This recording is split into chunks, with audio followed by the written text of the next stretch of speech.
Hi, everybody. Welcome to Wednesday Night Live Podcast. We are back with another great discussion tonight for you here at the Elim Church live studios.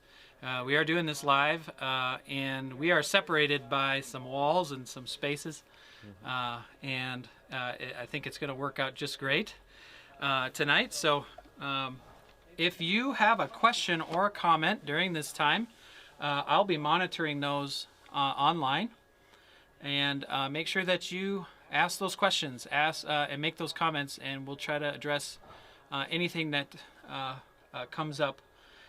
You can comment right below on the video, and make sure that if others want you, this will be available after the live time.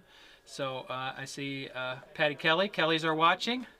Hey Patty, welcome. Welcome to the live stream. Our guests tonight are two professors from Bethel University. On number one, Samuel Zalanga. Hi, say hi, Samuel. Hello, everyone. Samuel is a sociologist by trade, and we'll get to your introduction here in just a second. And then we have the illustrious Harley Schreck, Dr. Professor, Anthropologist Harley Schreck. Say hi, Harley. Hello. All right, so you're on. Okay. We are going to jump right into the conversation because we have about an hour or so to discuss a lot of things.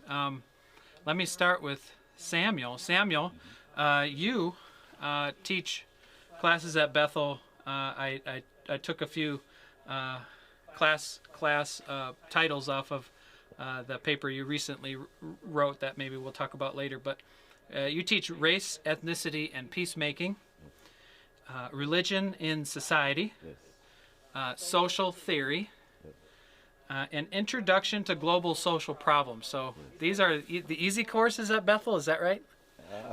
Well, they are challenging in some ways, but very interesting also. Yeah. What is it that, so that's the sociology field at Bethel. Yes. How many years have you taught, and what are some of the things that you love about teaching?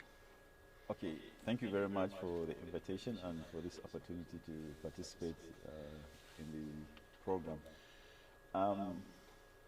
I have been teaching in Bethel since 2000, so I'm just beginning my 22nd year. I've completed 21 years of teaching. And what is so significant about this is that Bethel became a home to me because I'm an international student, and when I came, I was at the University of Minnesota, and then from the University of Minnesota, after I graduated, I came to Bethel, and I've been in Bethel since then. And as an international student, much of my life was around the University of Minnesota. I wouldn't say that I've known America at that time very much, but it was in Bethel that I joined the mainstream, I would say, of American society and came to understand American society. Now, with regard to teaching, I became very interested in teaching since when I was young. In Nigeria, I remember when I went for my undergraduate studies, people had different aspirations, but when people asked me at that time, I would always tell them that I want to be a university don. In Nigeria, that time means you want to be a university professor or something like that. And given my background, it was a huge aspiration, but I'm glad that through the grace of God, I've been able to arrive at where I am today, and I'm very thankful to God. I'm thankful to many people in my life who intervened in one way or the other to help me to arrive at this particular position in my life. That's awesome. Harley, who are you? How long have you been teaching? And what do you teach, and why do you teach? Okay. Well, I'm an anthropologist, which anthropology and sociology are sister disciplines and virtually hard to tell apart today, I think. But we tend to focus more on cross-cultural things. I've been at Bethel since 1988, so I taught for 32 years before I retired. And taught a range of things over a time period. We both have taught Introduction to Anthropology, which is a fun course to teach because you cover such a wide breadth of the human experience. It's also the class where I had the granddaughter of Larry and Beth Bonacera in class, and she's one of those students that stands out as someone with a great attitude and enthusiasm for learning, so that was really a lot of fun. Let's see, what else have I taught? I've taught a lot of courses on urban life, urbanism, urban community. I taught a course in Amsterdam 14 times called the Urban Church, exploring the role of the church in the modern city. Taught peoples and cultures of the U.S., just trying to figure out who we are here.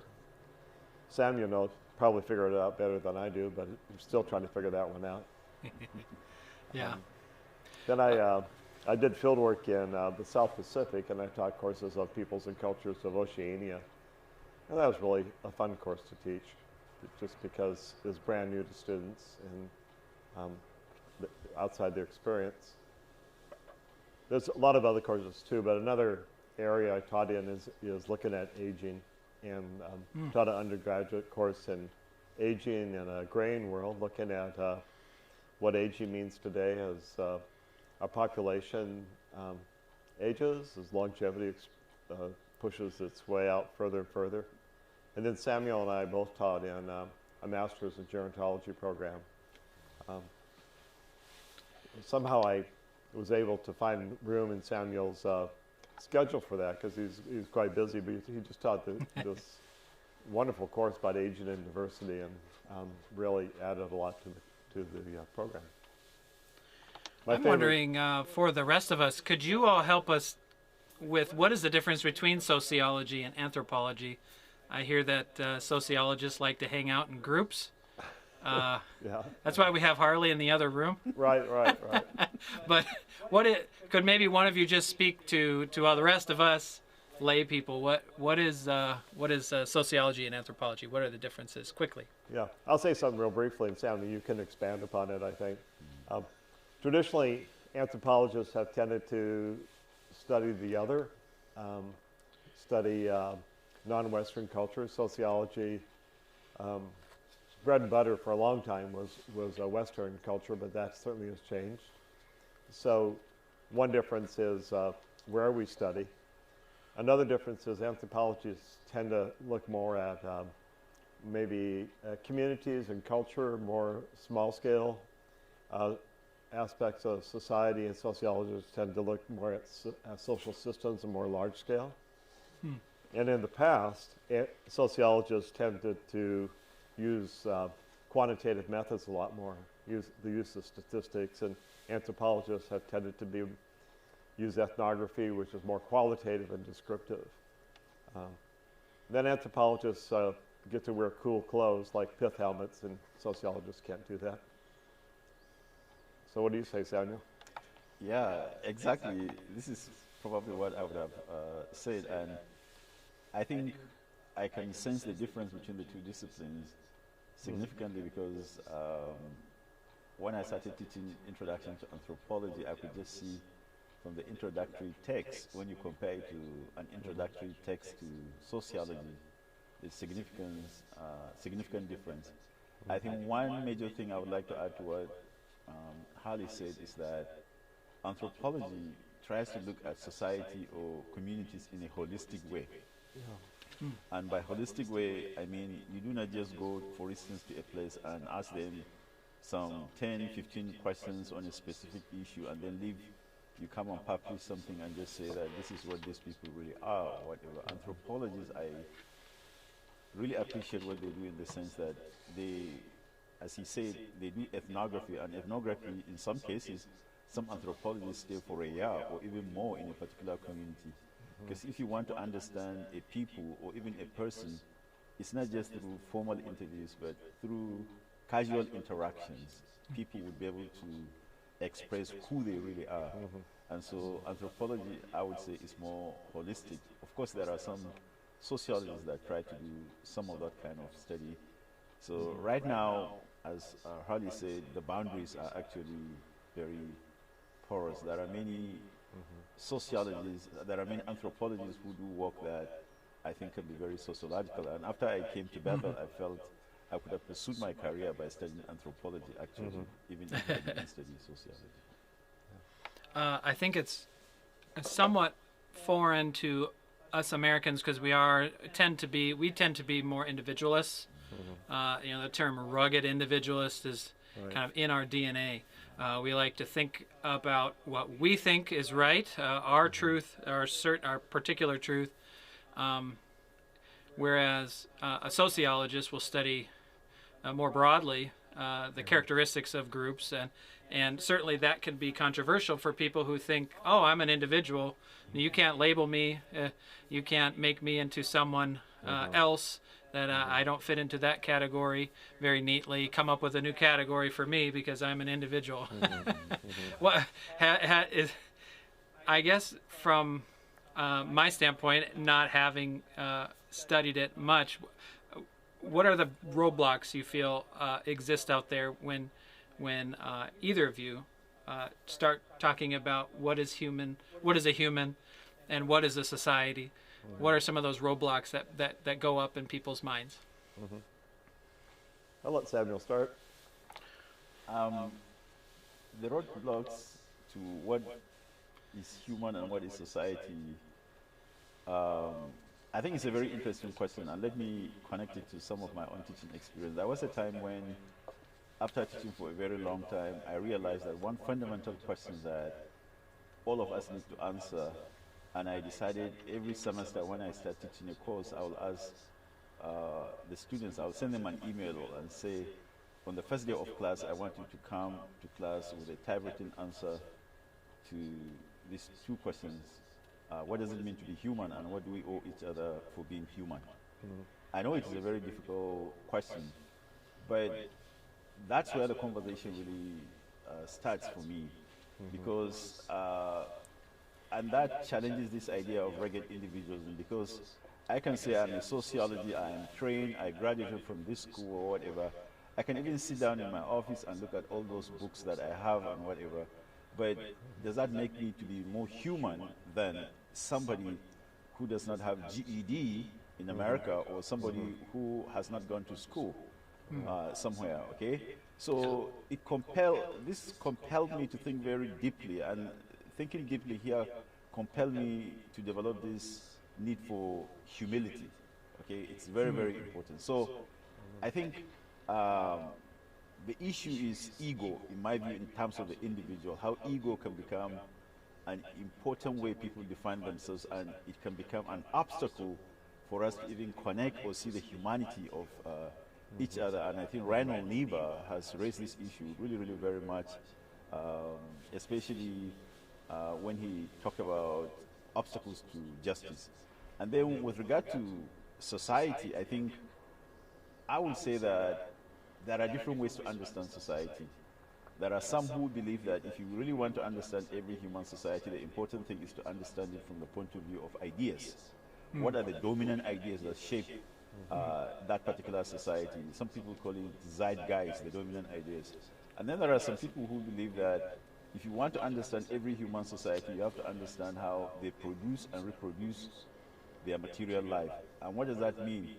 In other words, if you don't understand how human beings address their basic needs, things like food, shelter, and all those kind of things, because you have to satisfy all these basic needs before you move to higher order needs. Otherwise, sometimes politics, modern type of politics like democracy does not exist in some parts of the world because they are struggling to address their basic needs. People cannot begin to talk seriously about democracy without actually addressing their basic needs. So these are just some comments that I would like to make. I think Harley can intervene with it. Yeah, that's really great, Samuel. I think in teaching, there's a couple things that probably see as roadblocks, or else you can just see as wonderful teaching points, you know. It's all attitude, isn't it? But one thing that is hard is to teach about culture or society, which is group phenomena, in a very individualistic world. And so I think a lot of students that I've worked with have kind of a hard time seeing that they look for individualistic explanations instead of cultural or social.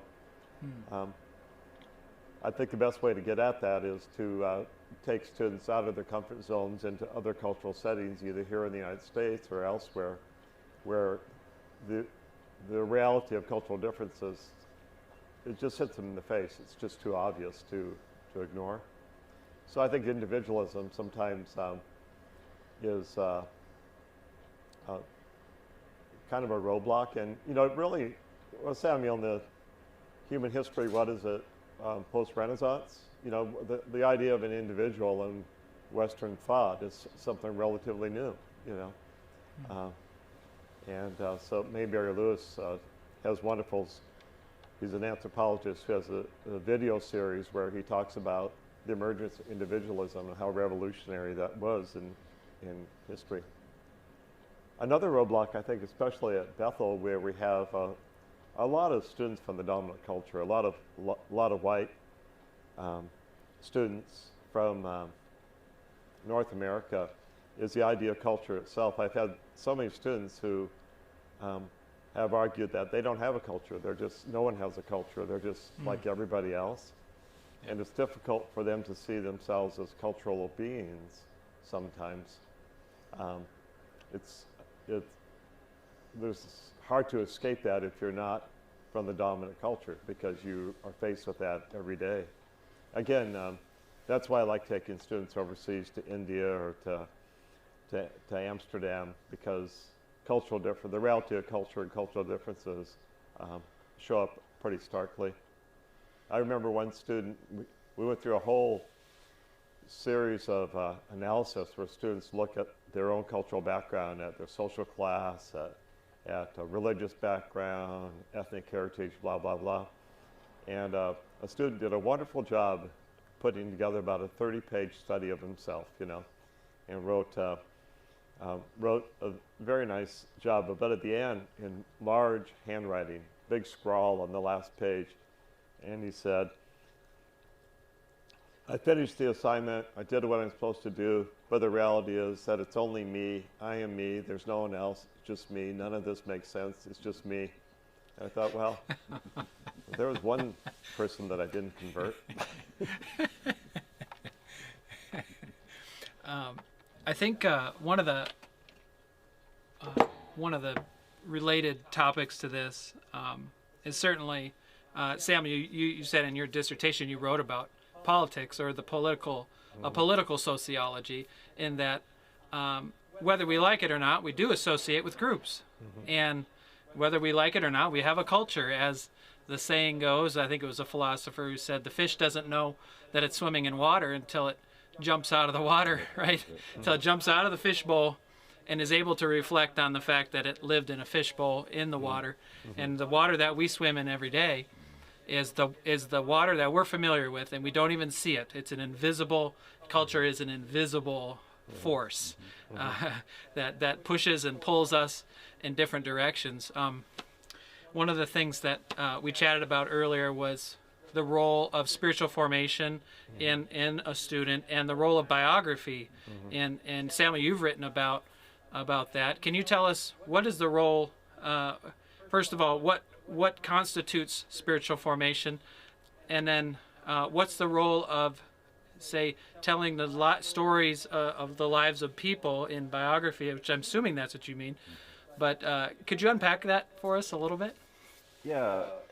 Well, I became very interested in biography and spiritual formation because as I grew older, I started reflecting on my upbringing in Nigeria, because in the village that I grew up in, there were only 4 or 5 Christian families, all the others are Muslim families. But there was a Bible school established by missionaries, originally the Sudan Interior Mission, but later it became the Evangelical Churches of West Africa. And then they established a mission elementary school too, so primary school. So that was the primary school I attended.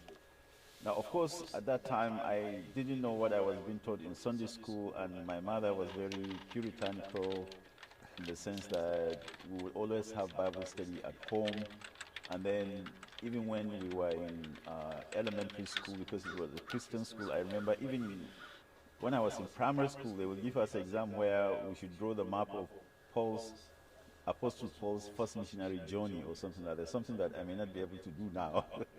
But I remember in those days, we really did it. And it was just learning, but I will later realize that this thing has had a significant impact in shaping who I was, even though at the time I was doing it, I was very unconscious. Especially what happens at home. I think as I grew older, I started paying more attention and appreciating deeply the amount of time that my mother invested in me. And not only my mother, I started seeing the significance of the role of mothers in children's life, because she was really, really committed to shape us to grow up in a Christian way. And she told me that the missionary woman in Toledo, Ohio, who taught her how to read and write, told her that if she can raise all her children to be Christian and to remain in the faith, that is also evangelism. So one example of that to give you to just show this significance of spiritual formation, when I went for my undergraduate studies, I was about 300 miles away from my hometown. So on Sunday, when it is time to go to chapel, sometimes I felt very lazy. I didn't want to go. But believe me, even though I was alone there, I could just hear the voice of my mom scolding me where I was about the need to do the right thing. And sometimes I would wake up, even if I didn't want to, take a shower and then go to chapel. Okay? So spiritual formation is very important, especially when people are taught how it can guide them in their lives. Of course, there are no sometimes as I grew older, I have come to realize that there are certain things about faith that I will never be able to explain rationally to somebody. There are certain things that are mysterious. For instance, the fact that I am here today, if anybody among you would go and see the village I grew up in, the community I grew up in, and the fact that I will end up here, and I always reflect that back about my time with Harley and my other senior colleague, Professor James Hurd. A time came when I felt really just at home around them, and then I started wondering, okay, when I was just a boy, because I didn't start wearing shoes until when I was in my teens, because I grew up poor, I would have never thought that I would end up coming to the United States and spending a good part of my life here, and that God has prepared in advance some people who would play an important role in my life. So part of what spiritual formation is and its significance is being able to sit down and reflect. I think if people cannot sit down and reflect, they will not be able to see God's guidance. Sometimes, frankly, when I am driving, when I remember some of these things, when I reflect, I will just say, thank you, Jesus. And part of it is just to say that I have no reason to explain, for instance, why I got something or something, I didn't become a victim of something or something like that, you know. So I just say thank you. So reflection is really very important, but reflection is something that we have to teach people. We live in a fast-paced culture that doesn't encourage us to reflect. And there are some studies that indicate that some elites are very interested in that, because if we are too busy trying to do one thing or the other and we don't have the time to sit down and reflect, then political elites sometimes can get away with so many things because we're too busy. We never have the time to scrutinize them. And to give you an example of how that reflection became very important for me, and Harley would know this, there's a course that I taught in Guatemala. Every spring semester I would go there for a week. I found out that it was very useful for me because when I was there alone, it was almost like a retreat. Because when I sit down, it helped me kind of like really reflect. Because if I'm here, it's like one thing after the other. You finish today's work, tomorrow you do this, tomorrow you do that, or whatever, okay? So, but whenever I'm there, I found out that it was a very good time for me to reflect. So what I would encourage people to do, if they really want to experience spiritual formation, is to be able to set aside some time to reflect. Of course, they should be reading the Word and not just reading it academically, but reflecting on the word and how God's grace is manifested in their lives. This is really, really very, very important. And I don't think there's any religion in the world that can succeed in shaping people without people having the time to engage in deep reflection and see the presence or the grace of God in their lives. Thank you. Harley, you want to comment on any of that? That was wonderful. I met Samuel's mother, remember, a long time ago. Yes. And I can understand what a powerful influence she was on your life. She is a very amazing woman. I didn't speak her language, but really enjoyed her. It made me think of the letter to Timothy that starts off in such a way to remind Timothy of the faith of his mother and his grandmother, and saying, Timothy, this has been implanted in you, transferred to you through them and through their faith to you. So as people are, we talked about culture, we're beginning to kind of unpack a little bit about spiritual formation, and the interesting part I thought that you were talking about, Samuel, was about life stories, biography. Could you kind of help us see the connection between those stories and what you're talking about there? Yes.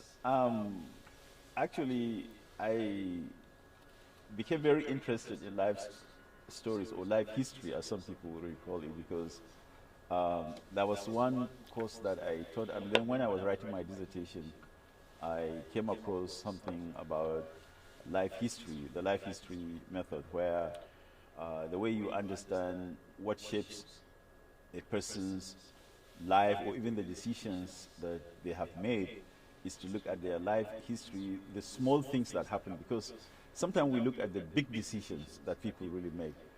But through life history, what we come to understand is that the little decisions that people really make, which involves them reflecting on their day-to-day lives, shape the important decisions that they make, because the cumulative effect of the small decisions that people really made would later shape the big decisions. So for instance, when I was, to give you an idea, when I was an undergrad, when I was in secondary school, I would say, when I was in secondary school, I became very interested in historical affairs and things like that, and I was the news reporter for the history club. And they made me to become like a journalist. I didn't play sports, but when my school was playing sports with another school, the school would consider me as part of the team to go and just record whatever happened, and then I will come and write it down and put it on the notice board. And it drew a lot of people's attention.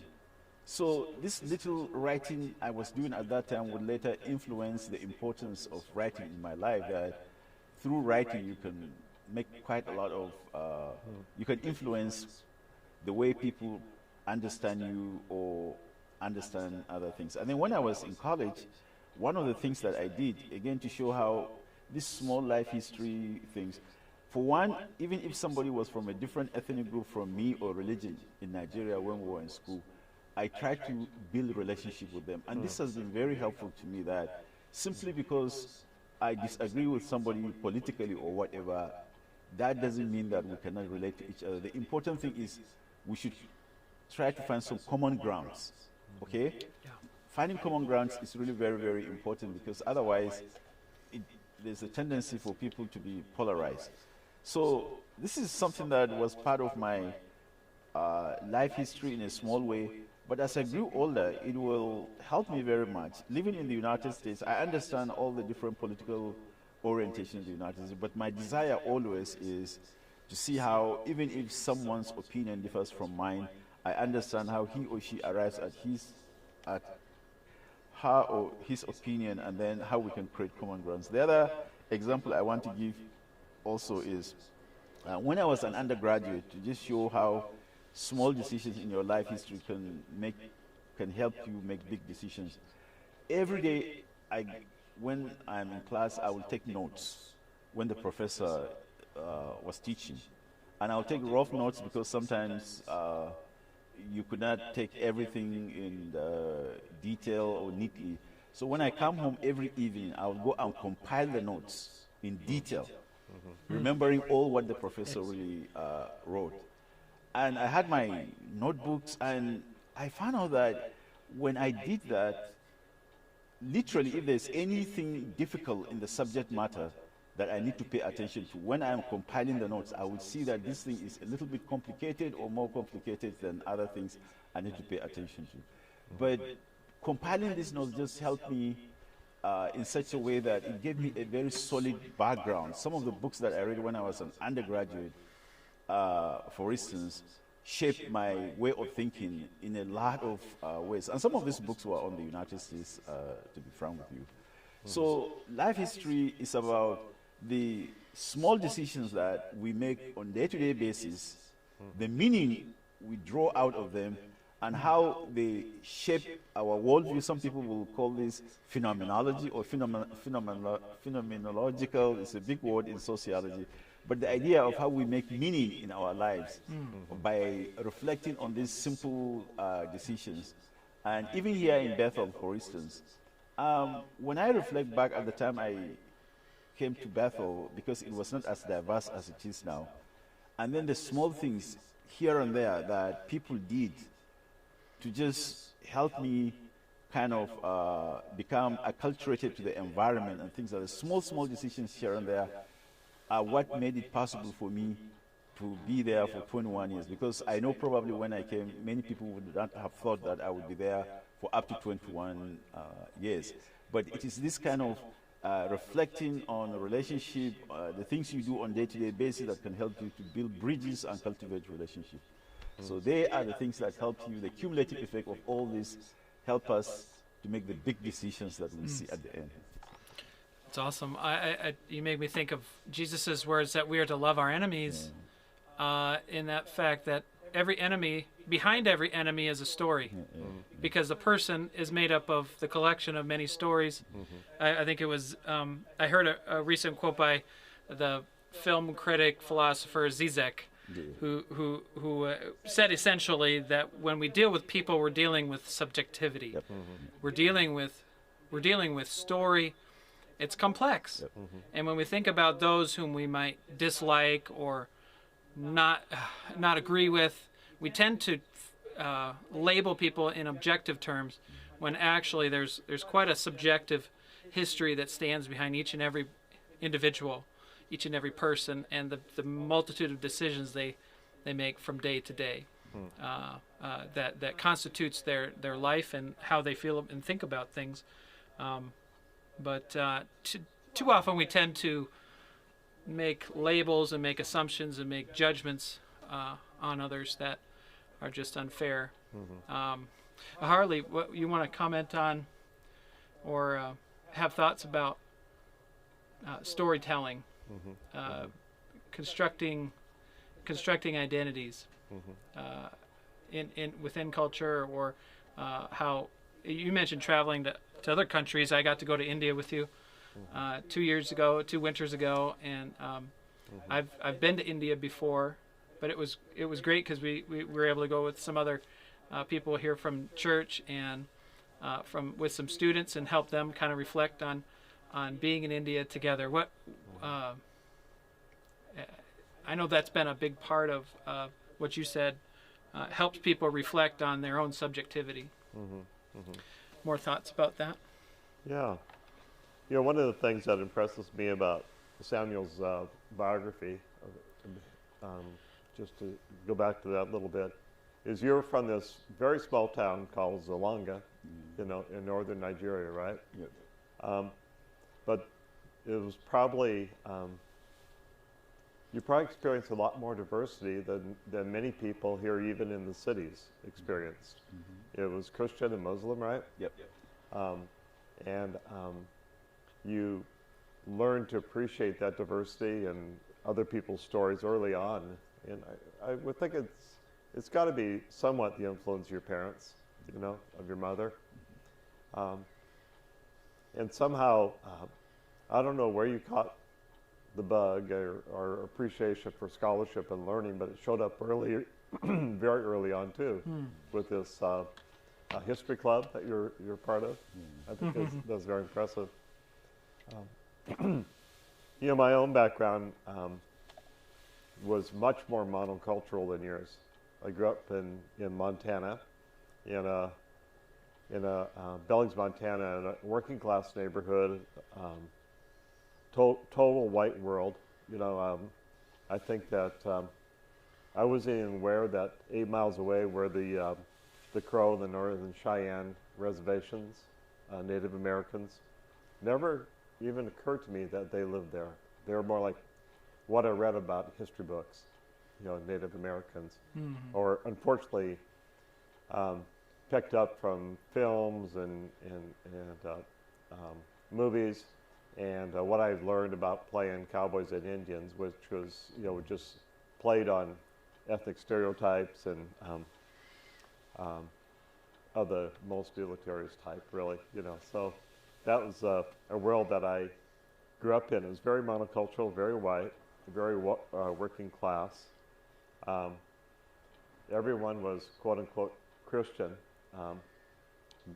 Protestant, except for one Catholic family, the Cacheros, that I knew I should stay away from because it was a Protestant Catholic divide is very strong in those days.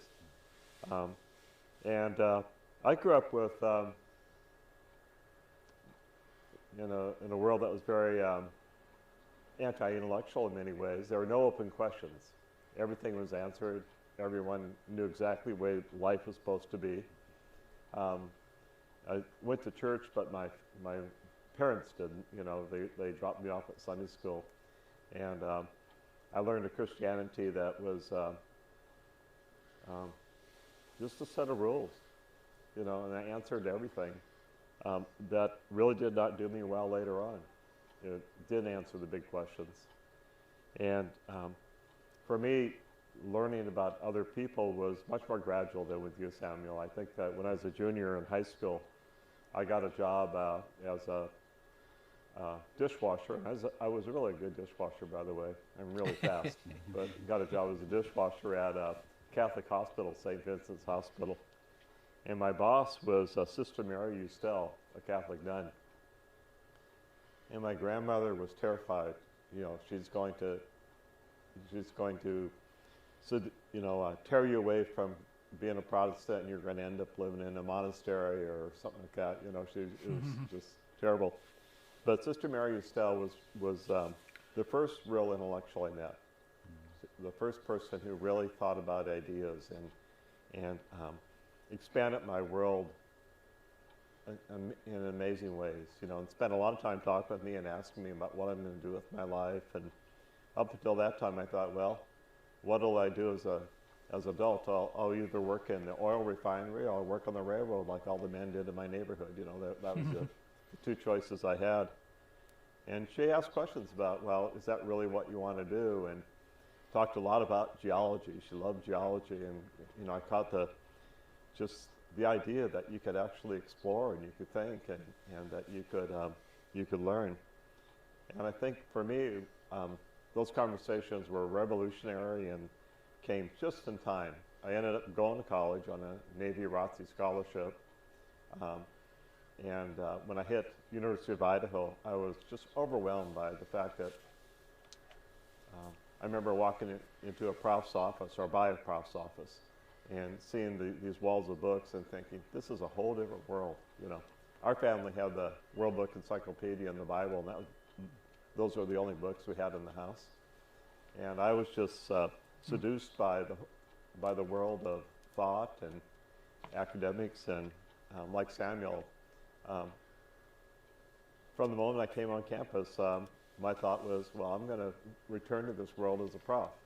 I really want to be part of that world, even though it seemed impossible at the time. It was something that was really important. Now, spiritually,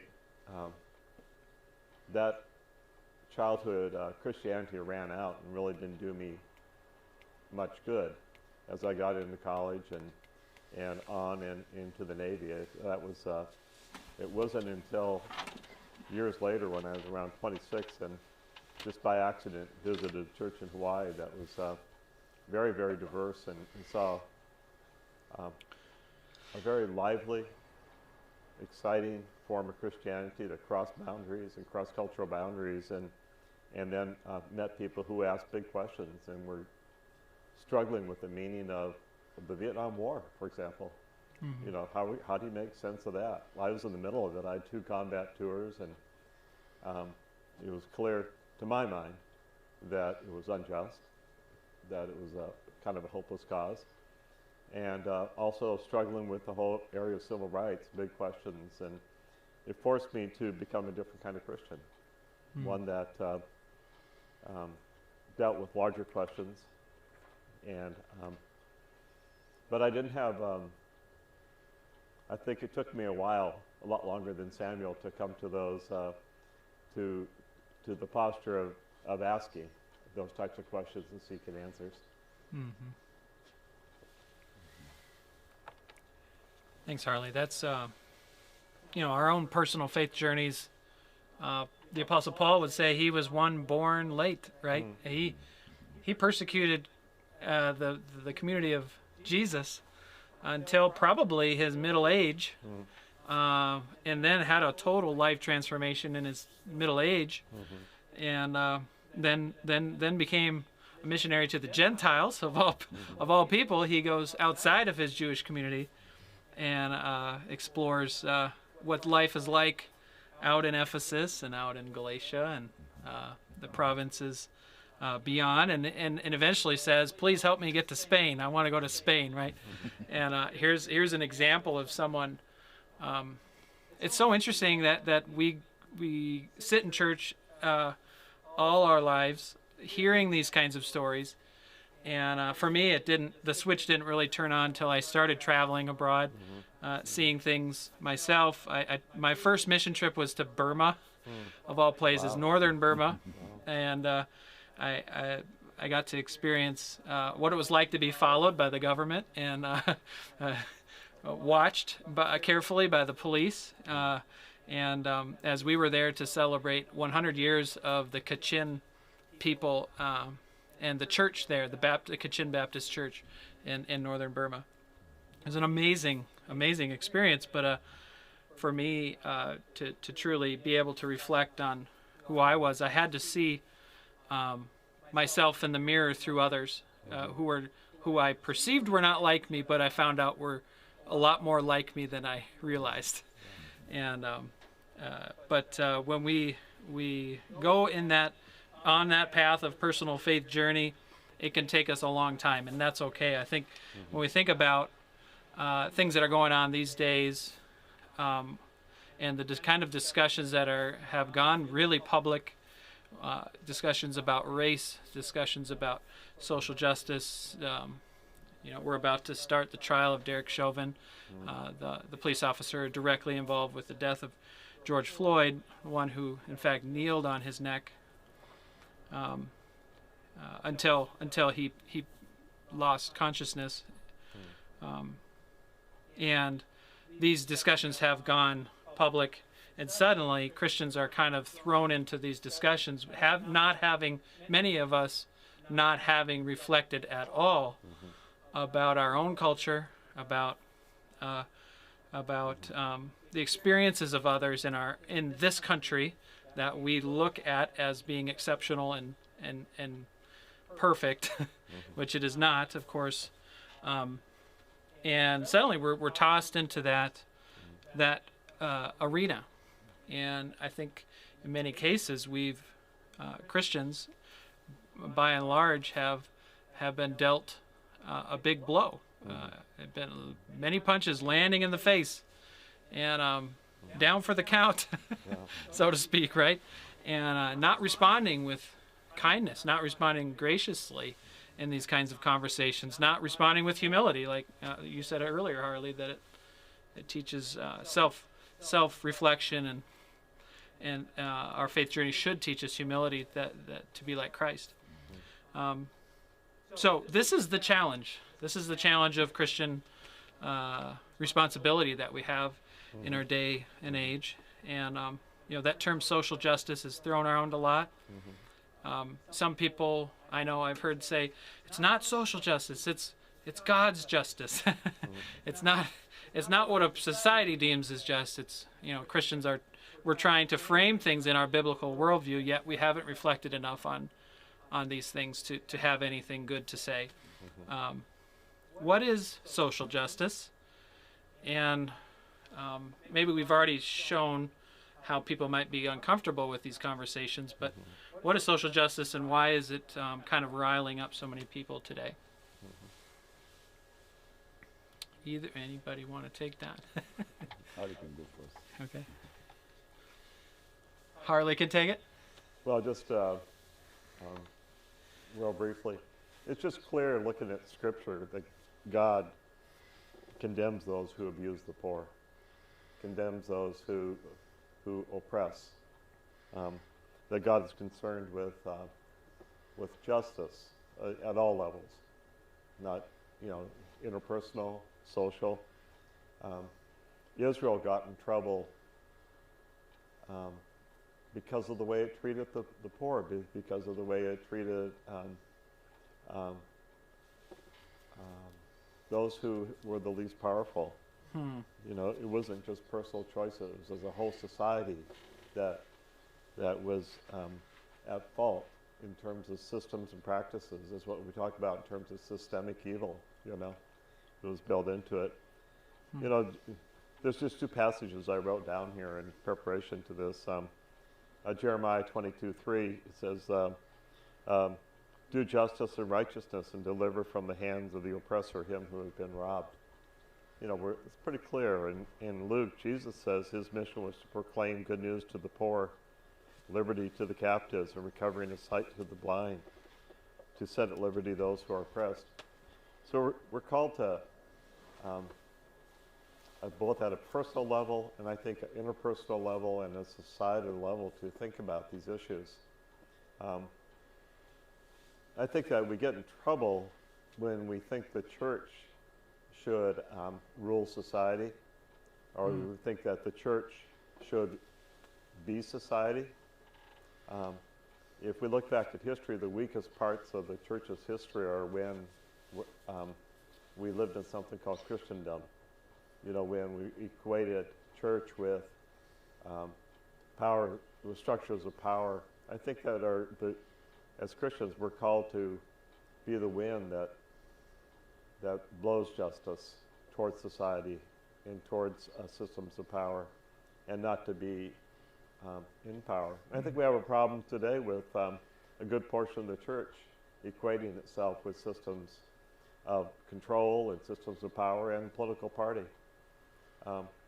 It invalidates, I think, and undercuts the message of Jesus in so many ways. So I think that we're called to do justice at many levels. Samuel teaches a whole course on this, by the way. So Samuel, why don't you, I know that in your course you talk about various ways to define social justice. You want to expand on that? Yes. Actually, people talk about justice, but there's just not one way to talk about it, even within Christianity. For instance, I'm currently teaching a course, socioeconomic and justice issues in market economies.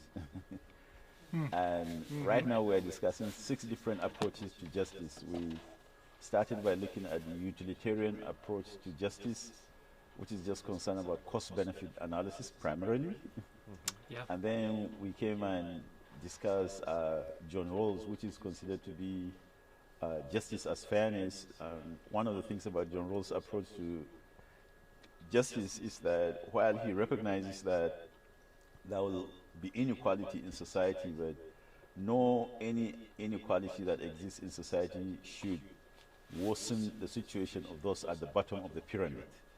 In other words, any inequality that is going to be allowed to take place should improve the situation of the person who he described as the least advantaged. Now, his approach to justice is considered by many as the liberal approach. And one of his main concerns was just that in any well-ordered society, the society should be able to deal with the issue of inequality that comes into existence because of accident of birth. And what he meant by accident of birth is that people who are born into rich or well-to-do families did not choose to do so, or those that are born into poor families did not choose to do so. So if a society is not able to do something about this accident of birth, according to him, then there's going to be a problem with the social order. Now, of course, his colleague, Robert Nozick, did not like that, so he came up with a libertarian approach. And what is so interesting, and that libertarian approach is very popular today, which is saying that every human being controls his body, and if you control your body, you control your labor, and if you control your labor, you control the fruits of your labor. So nobody should even tax you without your permission or something like that. So it's a very highly kind of individualistic approach to justice, which just says that any inequality that comes out of a market transaction where there's a willing buyer and a willing seller, and nobody was coerced, is legitimate. So you see, these are just within the secular tradition. And then within the Christian tradition, you have Catholic social teaching, right?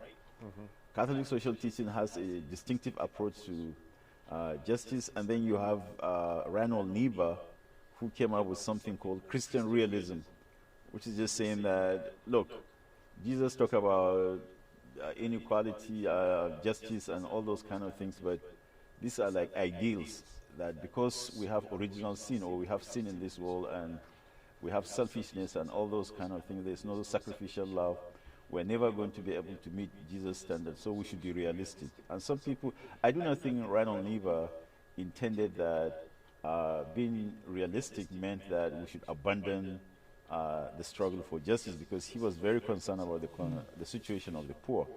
And then, of course, you have liberation theology, which grew out in the global south in Latin America. And the interesting thing about liberation theology is that the ideas made even evangelical or Protestant churches in North America very uncomfortable, because it was the first effort by Christians reflecting on their conditions in the global south to try to come up with a theology that helps them to wrestle with their situation, not like the theology is produced in the Western world and then it is exported down there.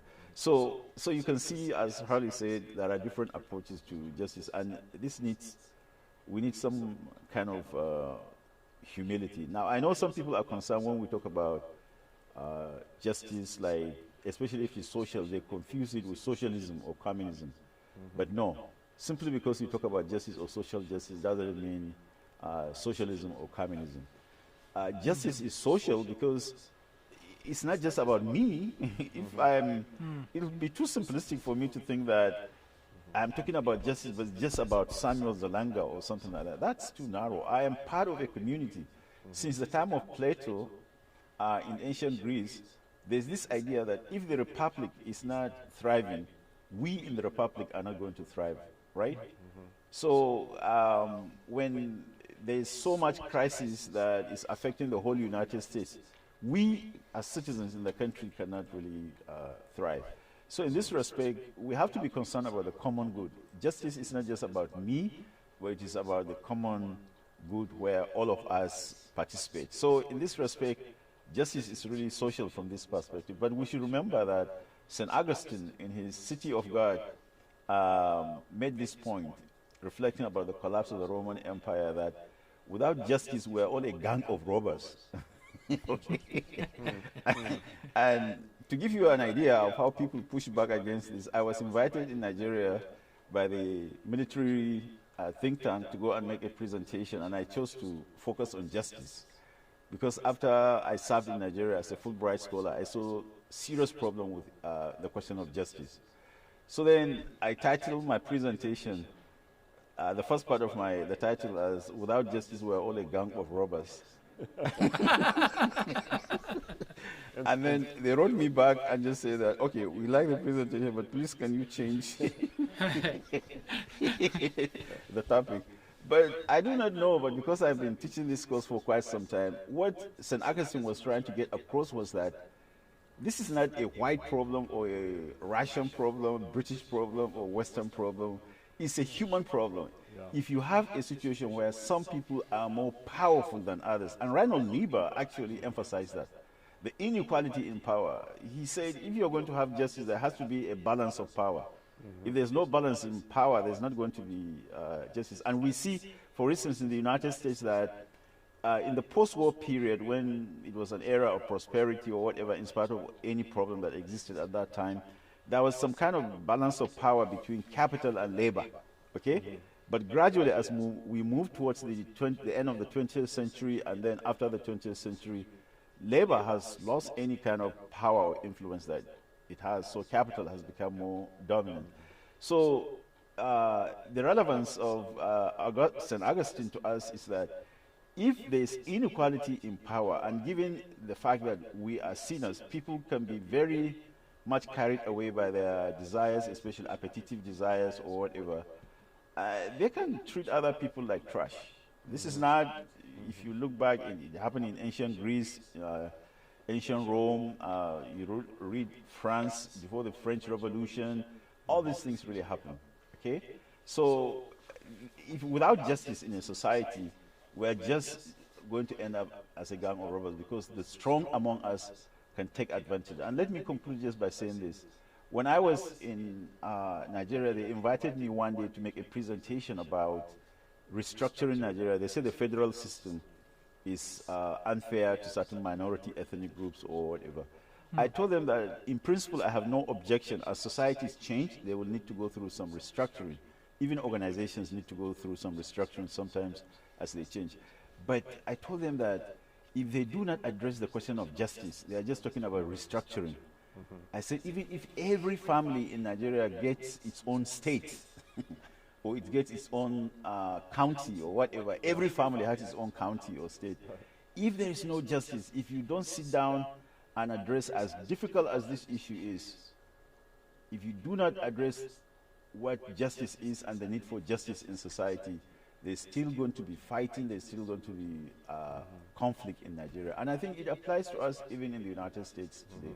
But let me say that talking about social justice does not mean socialism or socialism or communism. If anybody is conveying this idea to the listener, that's mistaken. Thank you. Yep. The miracle, Samuel, is that after you gave that talk to the military college, yep, is that you're still alive. That was really bold, very bold, to be able to speak to power like that. And I think that's where Christians and Christianity ought to be, is speaking to power and not speaking out of power. Because in history, if we look at times when Christianity has been equated with the state or equated with systems of control, it's not pretty.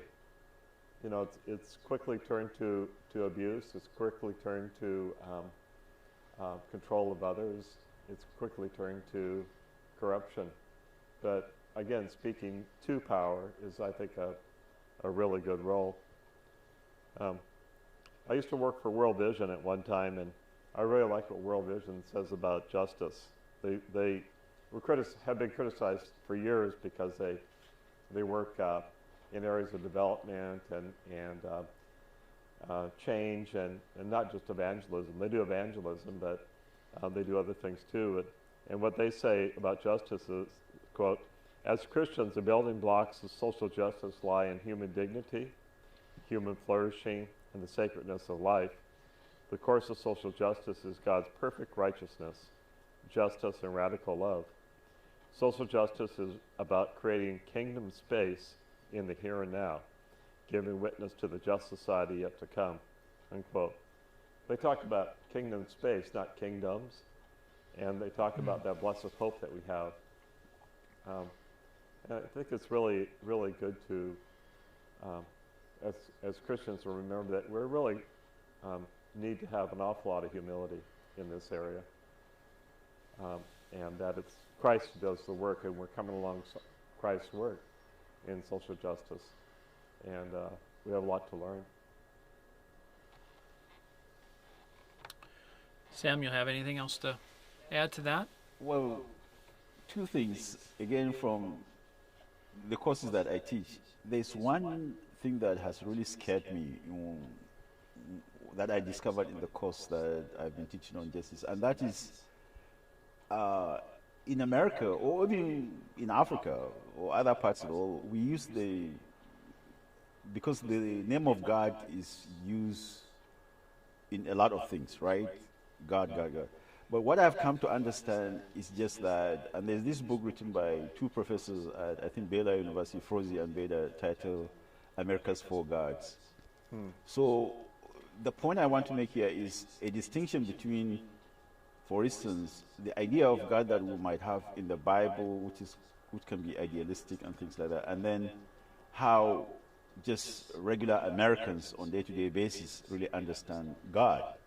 Because how Americans understand God on their day-to-day basis is probably going to have more influence on their day-to-day decisions than some idealistic conception of God that exists somewhere. And so on the basis of that, they went out and just interviewed Americans to find out who is God to them, this and that. And they found out that the greatest war we have in America is not between believers and atheists. The percentage of atheists in America is very negligible. It's very, very small, so they don't represent anything. The great majority of Americans, over 90%, or around 90%, at least at the time they wrote, are people who believe in God. But they said the greatest problem we have in America is that Americans do not mean the same thing when they say God. So the question is when you begin to push deeply about who is God or whatever, and the variation in the understanding of God has serious implications on how people think about justice. In other words, sometimes if you look at the differences in the way people think about justice, a lot of it may be associated with how they understand God. And then according to them, how people come to understand God is significantly influenced by things that happen in their lifetime or their experience or something like that. So again, it goes back to the question that was the point that was made earlier. Harley made it, the question of humility. Actually, we need to have a lot of humility in understanding that when I talk about God, I should be very careful. Maybe I have been influenced in a certain way, so I need to have humility to sit down with other people to understand this. But otherwise, my understanding of God will shape my conception of justice, and then another person would have that. And that's why within Christianity itself, we have these different positions. Sometimes we don't want to get into this discussion. I remember also this book by Armstrong. She's a professor at Harvard University.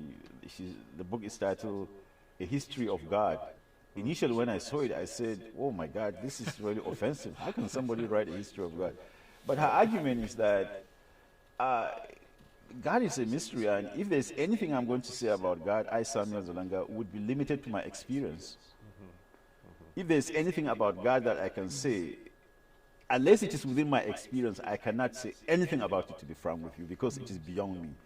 So her argument is that what people say about God is kind of like constrained by their limited experience as human beings who are creators, not creators. So this also suggests the need for humility among us.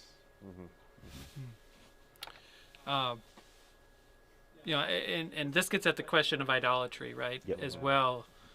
If we are worshiping a false god, we have idols, we will obey the idol's version of justice, whatever that might look like, right? And Moses comes down from the mountain after having been face to face with God, sees the people, and they've created an idol. And that's when Moses becomes severely angry. He breaks the tablets, goes back up, gets 2 more tablets, and comes back down. Right.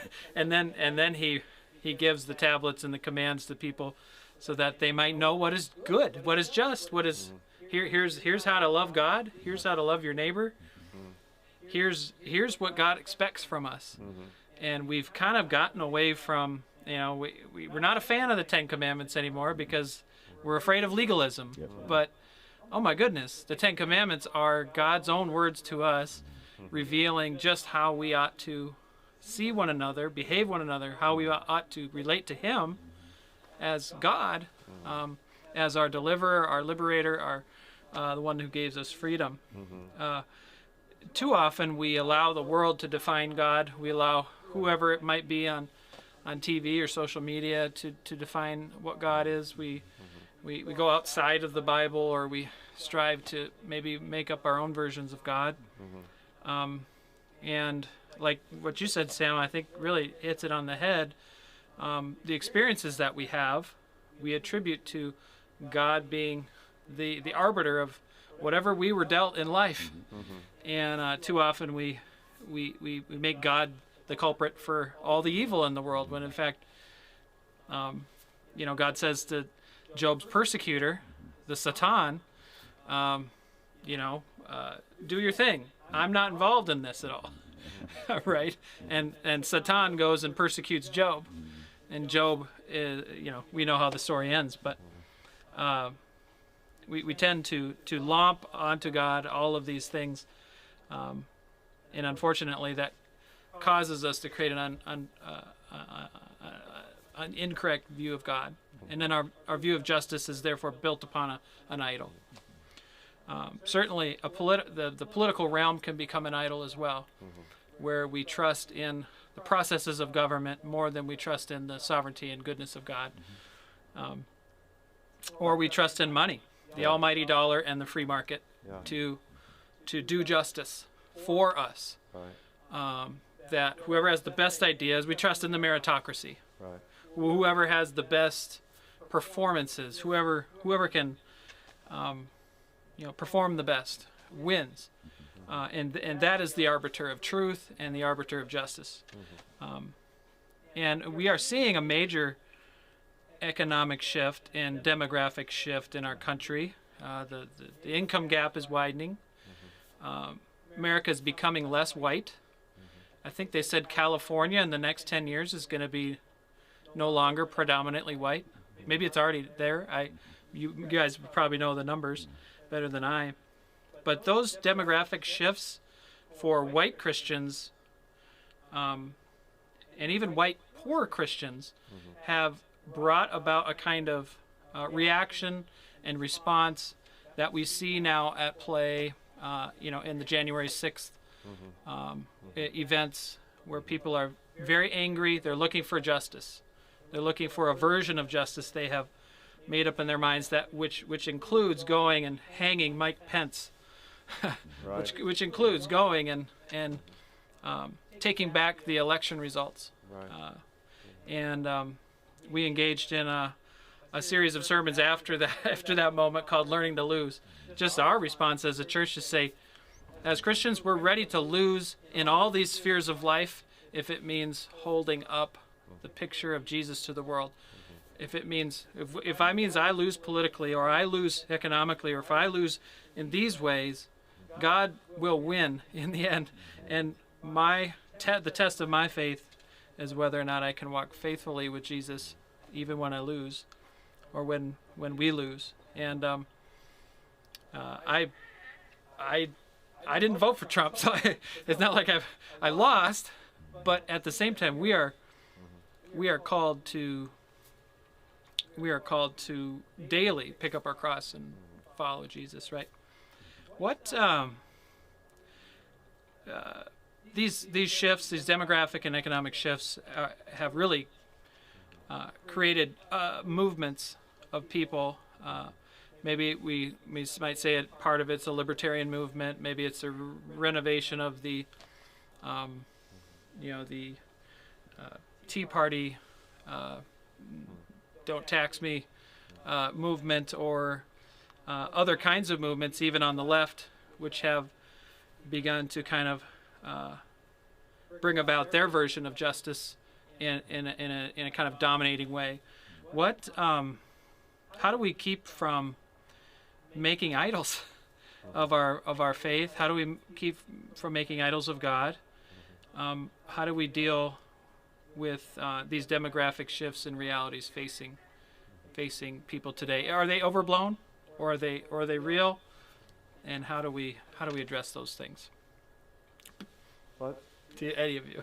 Yeah, I think there are huge challenges today because we no longer have the center. The center used to be white, Protestant, really. You know, with Catholics, we gave them a little piece of the pie in the United States. And we just kind of assumed that that was the world that we all lived in, and that the rules that were defined by white Protestants, white evangelicals, were the rules that everybody else agreed with, and that defined normalcy. And that doesn't work. Increasingly in our society, we have a very diverse society. We have religiously, we're no longer monocultural. We have Muslims, we have others, we have the non-church. You know, Paul, the studies have looked at the not atheists, but the rise of non-church persons, you know, in the younger generations. So we can't really assume that the rules that at one time defined quote-unquote American life hold anymore, and thank God that they don't. Emil Durkheim, Samuel, I'll have to raise at least one sociologist's name, a long time ago looked at elementary forms of religious life, and he looked at what defines religion, and religion is largely defined by an expression of the group. We create our understandings of religion and of God, I think, out of our own context. And I think that one of the privileges I've had is, you know, living and experiencing a number of different cultures, have really expanded and in many ways my vision of God. And I haven't become brilliant at all, but I've noticed differences, like Quechua people and the highlands of Ecuador, when they talk about Jesus, is Jesus a liberator? Is Jesus a liberator who fights for justice? And you know, they've come out of 500 years of oppression just recently. And Paul, when we were in India with Pastor Gill, what I heard there was Jesus, the one who engages in spiritual warfare, and we saw people released from demonic oppression. And in Amsterdam, at Dutch Reformed churches, it's this very orderly God, you know, God of order and society, a very different picture that you find there.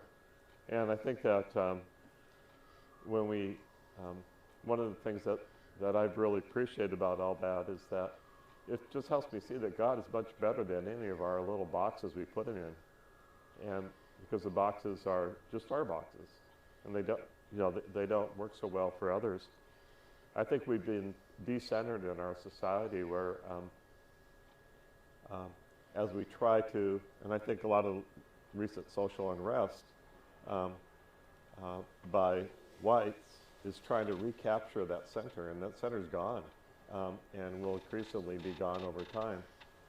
And you know, we're probably called more into a period of exploring what it means to be a people together, and what draws us together, and what defines us at a larger level. What do we have in common? And you know, frankly, I think the church ought to be about trying to help people discover that instead of reinforcing their little tribes. But you know, what calls us together? You know, we are all created in the image of God, and we have something very large and very profound we could talk about, but we don't do that. And I think as we move to this increasingly multicultural, multi-religious society, we have some very important work to do. That's my little soapbox. What do you think, Samuel? Agreed. Yeah, this is a very interesting topic for me because as the listener would sense, I'm an immigrant. I came to this country and I grew up really very, very poor. America gave me the opportunity to be who I am, and I have said it in so many places that without being in America, I would not be who I am, and I would not even be able to discover some things about myself. But Since when I was an undergraduate, I became very fascinated about the history of Western civilization, especially focusing on the Enlightenment, how European societies got transformed or whatever. I remember I would go to the reserve section of the library and read about the agricultural, the scientific revolution, and the Enlightenment. And coming from a poor socioeconomic background, living in a grass thatched house, no air conditioner, and then you go to the university in the reserve section, you sit to read with air conditioner. It was very uncomfortable for somebody like me at that time. But I remember when I read about what John Locke initially was writing, his vision of a society which influenced the founding fathers, I felt like it was a totally different planet, okay? So where I'm getting to with this is just that at this moment in my life, after teaching Western humanities and seeing some of the great and erudite conversation about how to create a thriving and flourishing human being from the time of the ancient Greeks, right? From the pre-Socratic to Socrates, to Plato, to Aristotle, and then you move on to the period of St. Augustine, Aquinas, the Romans, or whatever, coming up to this point. So there were a lot of great discussions. And then you look at the founding of the United States and the mission, and to be at this point where we're dealing with some of these things make me feel like it's a great sense of disappointment that why would a society have all these erudite conversations? And I challenge anybody listening to me to go and make effort and trace some of this conversation that started long, long ago. You just feel like, so what have we learned from history? Okay, what have we learned from history? So to me, this is really very, very important because my being in the United States is not just about myself. I don't think I would be happy if I am so successful just as an immigrant and just go and tell people that, oh, look at me, I came here as an immigrant, I've been very successful, when there are a lot of other Americans that are really living in either abject poverty or suffering.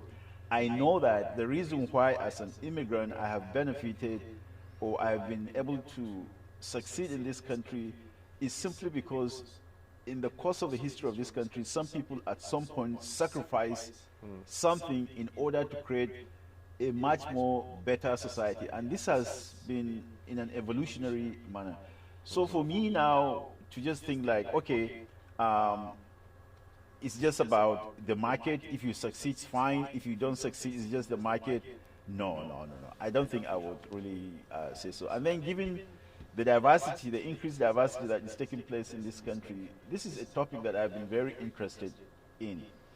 Now, some of my concern as an immigrant, and I will share this, is that there are some immigrants who come here, to be frank with you, they work very hard, but sometimes if you have conversation with them, they are less concerned about these big ideas that shape a society, like the issue of justice or whatever. Some are just concerned about accumulating money, buying a big house, buying a big car, or something like that. I'm not saying that it is bad to do that, but even as we pursue these things, we should understand that if we ignore the republic, if we ignore the welfare, the common good, it's not going to help anyone of us. So I know, for instance, in some parts of the Nigerian community in the United States, you see a lot of violence between husband and wife just because of money, okay? So there is increased diversity, but my fear is that I hope that the minorities do not get absorbed into what we call the American dream. I'm not saying that the American dream is bad per se, but there's a way we can pursue the American dream where, as the pastor said much earlier, it becomes this rugged individualism, right? I'm just about myself, he's just about himself, or something like that. And then at the end of the day, so the immigrants are coming, there's increased diversity, there are differences in color, but because they are being absorbed into this system of thinking, there's even less hope for justice, because it's just like once I'm in position and I'm part of the system, I just ignore the other people in the past. So my hope is just that people really understand that the influence of the United States in the world is not just military, it's not just economic. One of the greatest influence of the United States, as I said much earlier, when I read about a book about American government, when I was home and I saw the ideas of the way the ideas of John Locke influenced the founding fathers, it's just that there was this vision of creating, even if America did not start as a perfect society, but there is this idea that it is going to be a new experiment in the world. The writers of the Declaration of Independence were aware of the Roman Republic, what happened there, and other experiences in Europe. So why throw away that idea? Okay? Let America continue to be a source of inspiration. And believe me, one of the times that I became very profoundly concerned about the influence of the United States was when I was in Nigeria as a Fulbright scholar. And for the first time since I came here, that was the longest time I've been away from the country. And I was watching CNN or all these news channels, the way what happened in the United States has a lot of impact on the way it is reported on other societies. So please, my appeal to the listeners is that there are two ways we can think about this. There's this tradition, even in American society, as in this book called The Story of American Freedom. Freedom did not start in America at the same level for everyone, but it expanded gradually, right?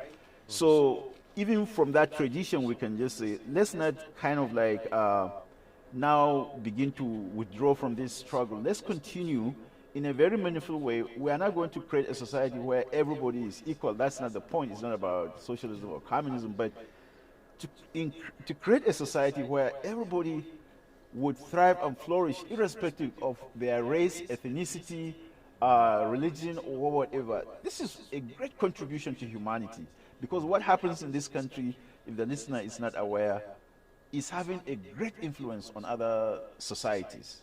So, and then from the Christian perspective, I remember watching a documentary on Pope John Paul II, how he contributed to the collapse of communism in Poland, for instance.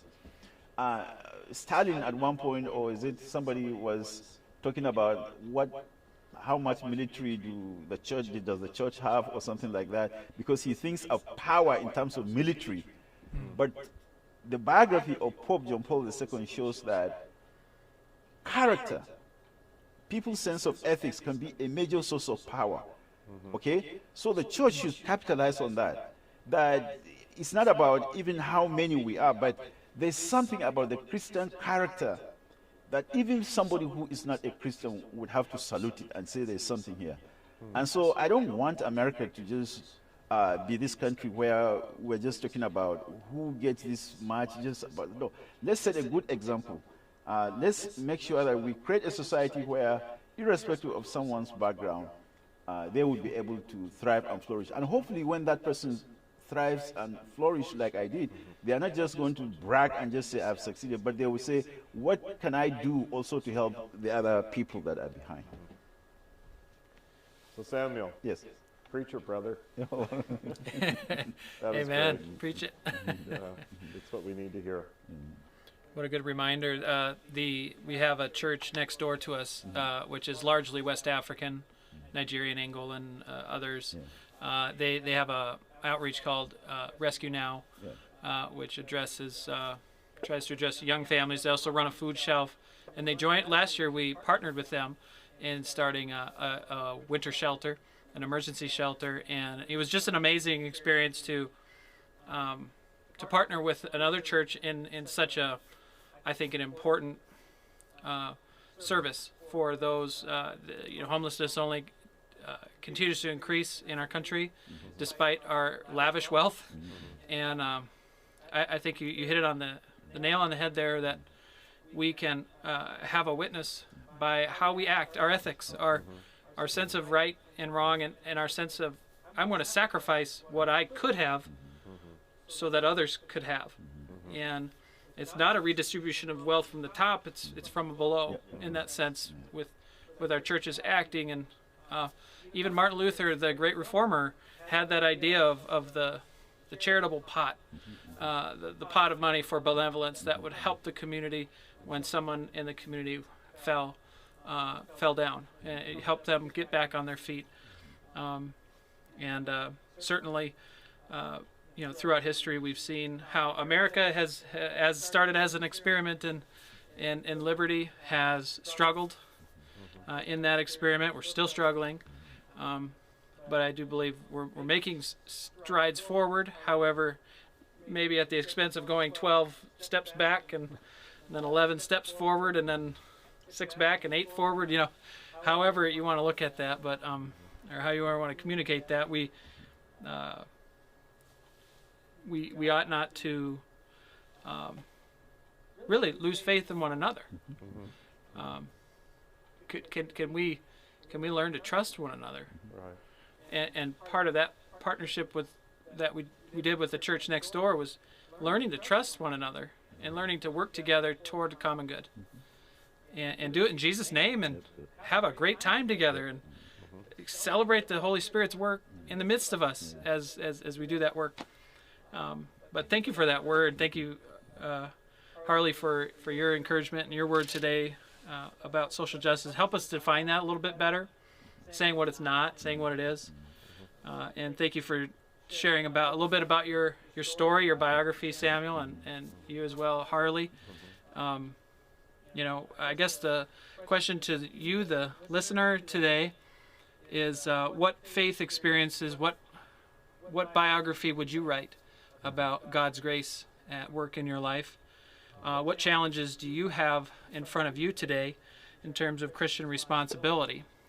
How does social justice actually hit the ground for you as you try to live out your faith? Have you engaged in any uncomfortable conversations lately?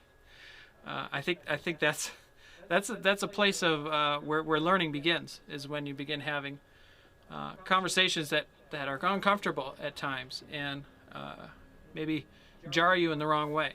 And then, in what ways are we as a church responding to the demographic and economic shifts that we see in our nation?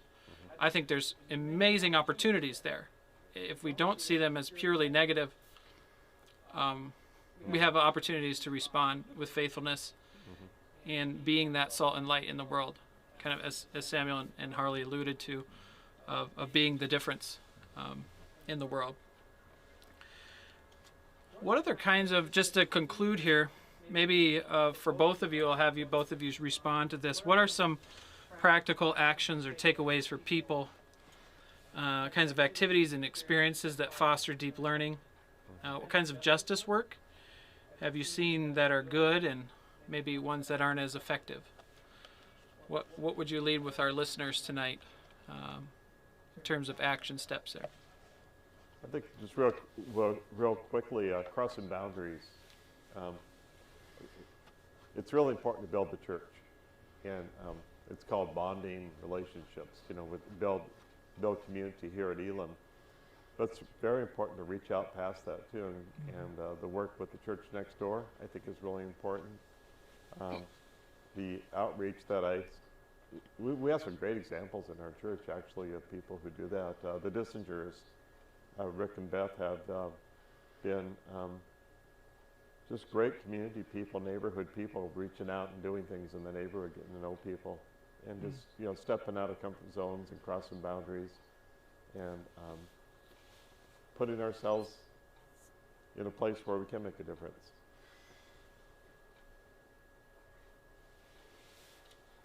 That's right. Crossing boundaries, getting out of our comfort zones. I concur on Rick and Beth and others, many others in our church who do that on a regular basis. I know we have Transform Minnesota houses a organization called SALT, Somali Adult Literacy Training. It's a one-on-one experience for the learner to get some practice with English, and that is not only empowering for the Somali, it builds relationship and builds trust, and it's a great way to help someone who is just getting used to being here in this country, trying to make their way through the maze and the mirage of American life.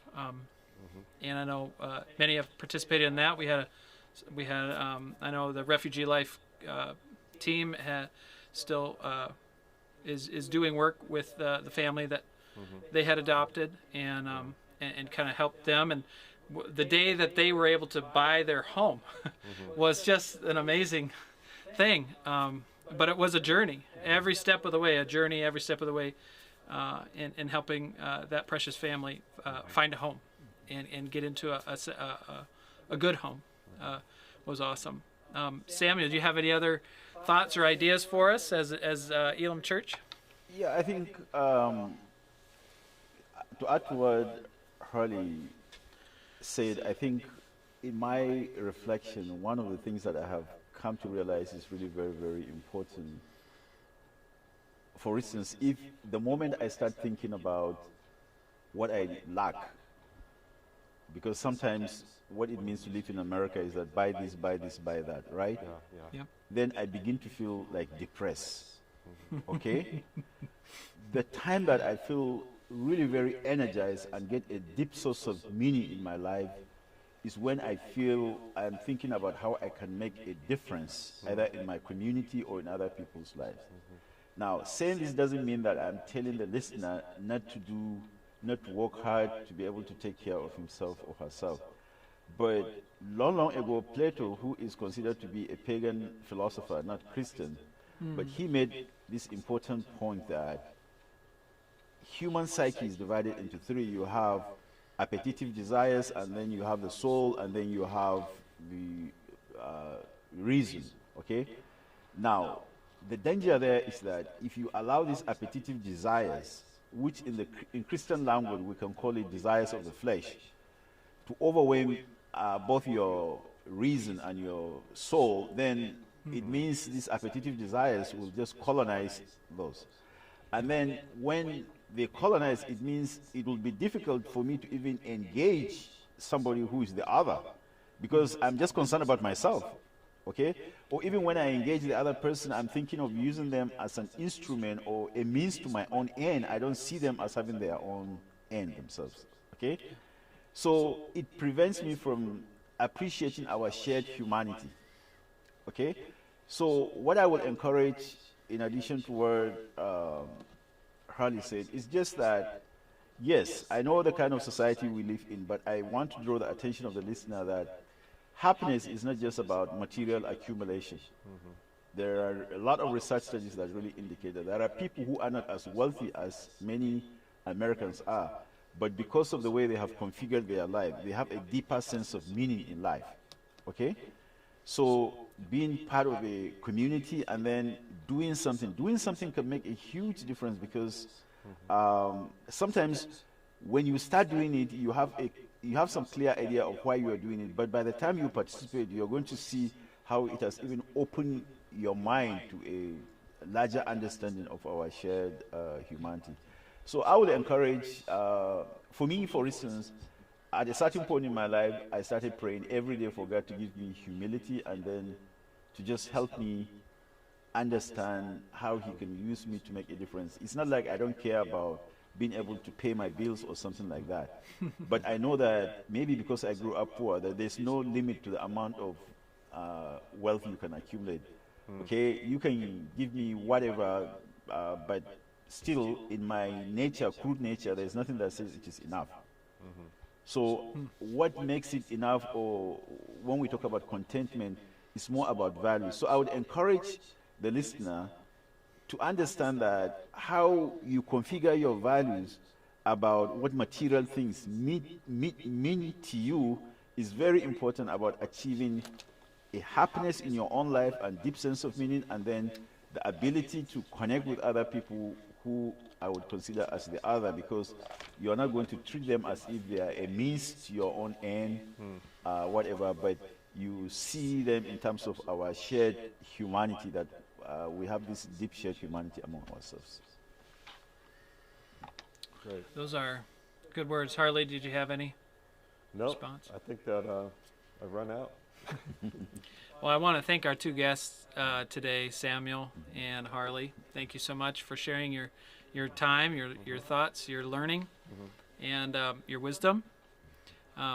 For all those who are watching this perhaps you'll be watching this later on. Take some of these words to heart.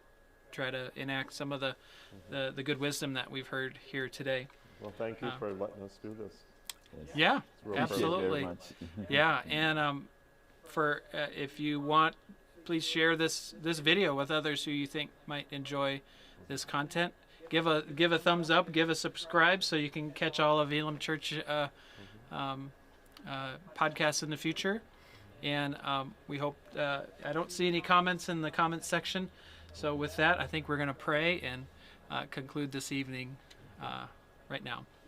Holy God, God of justice, God of love, God of peace, we come to you thankful for life, Lord. And really, tonight we're talking about life.